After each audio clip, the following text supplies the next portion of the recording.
Okay, so I've been messing with these Atlas Code 55 True-Track Turnouts, and as you saw in the previous vlog that the U-boat was having a little bit of a difficulty getting through the turnout, the frogs, and I thought maybe it was either the frog or maybe the wheels were out of gauge. Well, I haven't checked that locomotive. Here's what one of those wheel gauges looks like, the NMRA wheel gauge for N scale. But I was running the big boy through here, since that's kind of a serious locomotive for me. 4014 with the oil tender, of which I do have a Loc sound decoder to put in this thing, by the way. And it has the same problem too. Go ahead and back this thing up. Let me zoom in here. See how that's having a difficult time? As you see, the drivers don't seem to have a problem going through there. But the pilots do. It's even worse if I go the other way with it.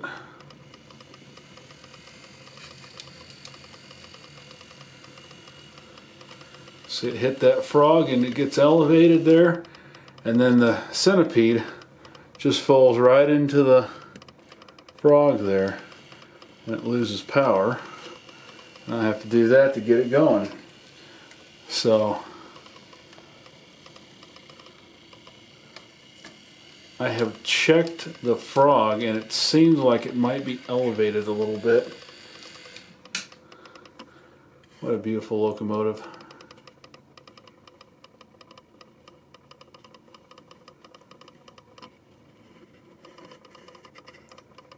Even an N-scale Athearn did a nice job on this thing.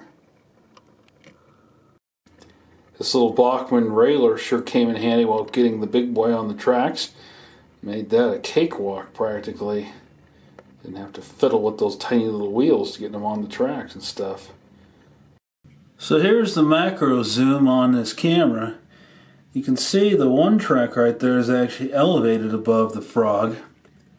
And the one behind it there that the big boy was running on, the main line, is actually just a hair bit lower than the frog. Now, I'm also thinking that the flanges might be hitting the frog. Either that or the width of the frog is wrong. And the flanges on the wheels are crowding into there and squeezing themselves up and over the rail. Like I said, I did check the wheels on that and they are in perfect alignment, so the problem is definitely with the frog. I'm going to have to figure out a way to either fix that or we're just going to have to go back to code 55. And here's one of the Atlas trucks I bought. So I've got some Bowser cars to put new couplers on, and I figured this would be a cheaper way to go. And this actually hits. You can see even there. It's lifting. And it seems I can feel a resistance right when it hits that gap right there. And I can also feel the wheel actually drop into that hole in the frog right there, that little gap right there.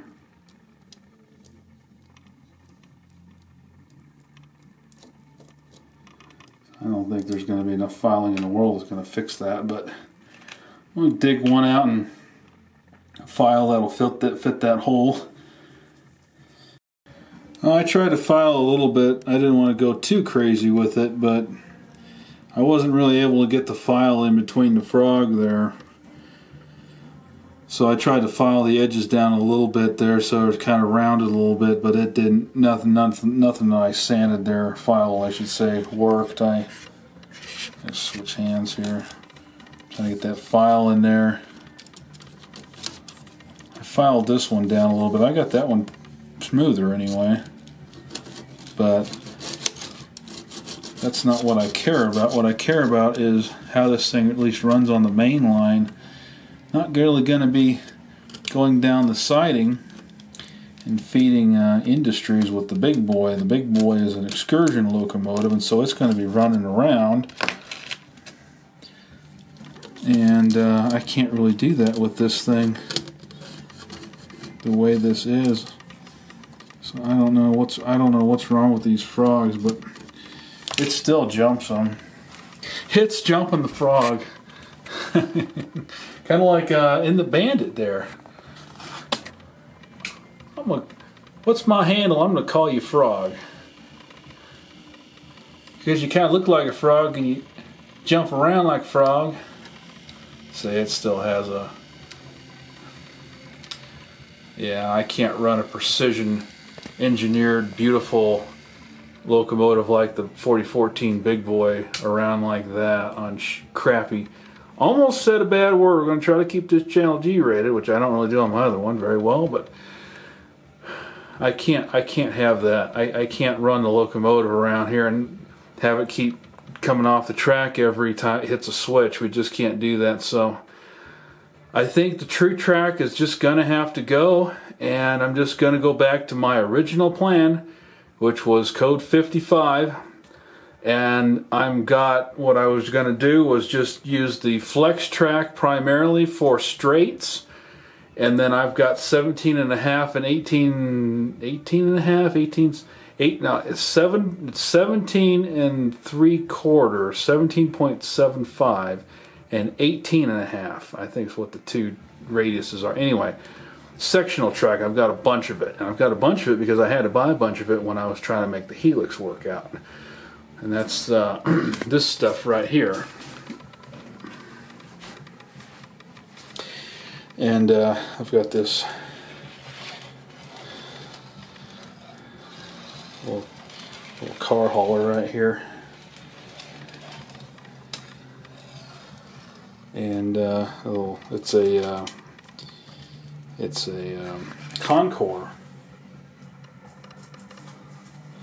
car. This big old auto rack right here is from 1993. Well, the back of the box is new for 1993. Check that out. New for 1993.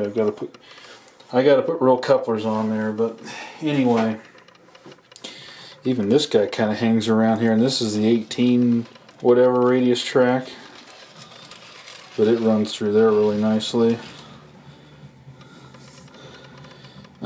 Anyway, that's what I was originally going to do. And I've got the whole box of cork here. Oh, and if anyone's wondering, this True-Track, the ballast on this stuff is exactly 2 cork thicknesses. This is model power cork, which is actually kind of more rubbery than cork. So it's a little bit more pliable. And I've also got the Woodland Scenics foam stuff. I didn't compare it to the foam, Woodland Scenics foam.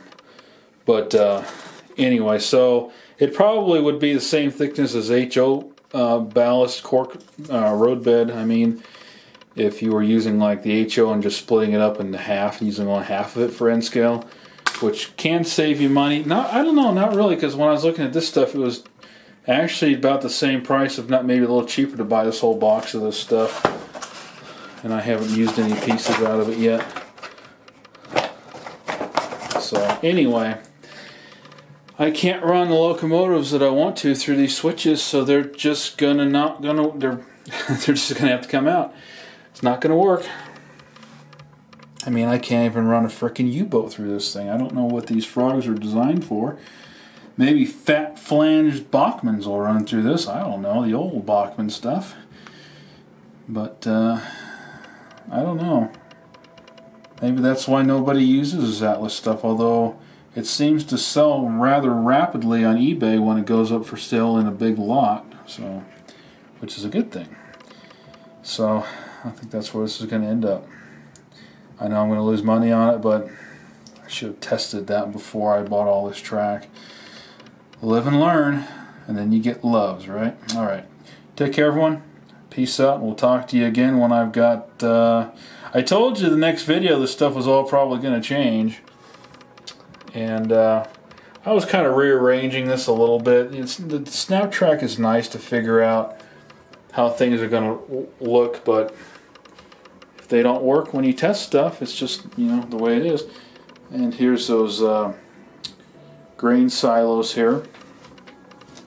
This one's got a little bit of a mess on it. These look like resin to me. For $6 I can work with that though. I don't know why they're 3 different colors, but they are. Okay, I've got the switch on a flat, and I can't remember what kind of wood this is, but it's a very smooth, sanded, flat finish on this thing. So I got the switch on here, and I was testing it, and I tried it with, I had the idea of trying it with my Atlas GP7 locomotive here, just to see if, hey, maybe it only works with Atlas locomotives, but no, this one has the same problem. I noticed that this switch also isn't very level because of the mechanism underneath. It's actually kind of like elevated a little bit strangely under there, and I tried to kind of tighten the screw, maybe kind of bend it a little bit. Didn't really help anything. But if I push this locomotive through here, that's about where it hits, and you can see that it is hitting because I am dragging that. Okay. So what I think is going on here is that the wheels, it feels like there's a binding right in here, and it happens right as soon as the locomotive hits right in here, roughly. And it doesn't matter whether it's this Atlas, whether it's the big boy, whether it's the U-boat. This is where it's hitting, and it's causing that the wheel set to jump up and do all kinds of really ugly looking things. So I'm probably not going to worry about fixing it, because I think I'd rather just use the 55 stuff that I have. I think it'll look better in the long run. I wish I had tested this earlier and not bought all this True-Track, but you live and learn, and then you get loves. So what I think can be done here is, I think the inside of the wheel is hitting this rail right here. It hits right in here, and it binds, because I think this is too close to this. There's not enough room right in here. And I think that this track looks like it might be a little bit too close too. I don't know. It looks like it's going over further than this track is.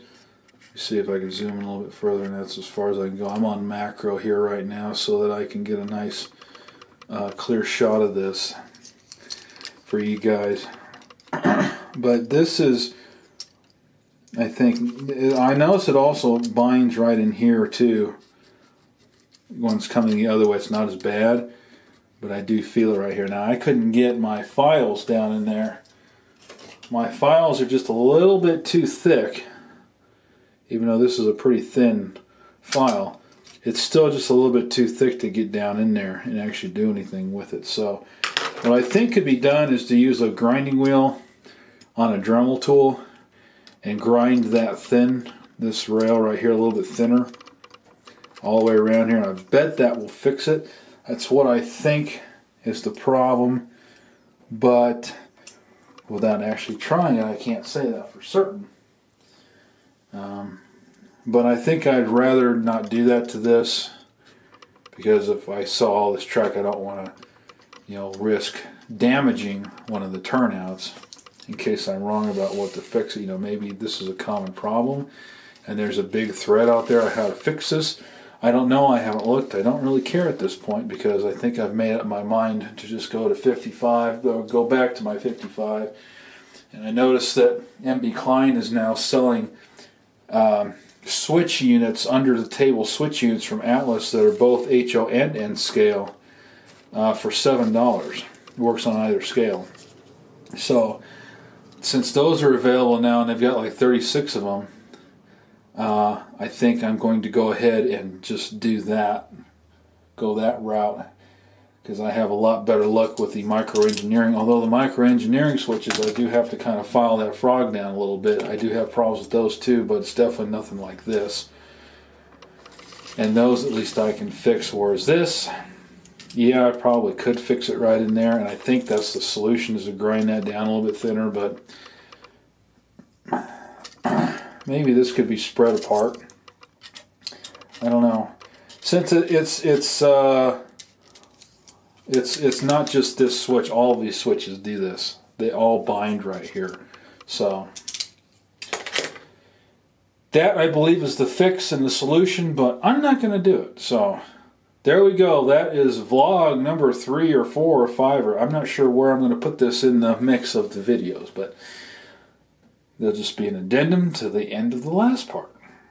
So again, peace out, everybody.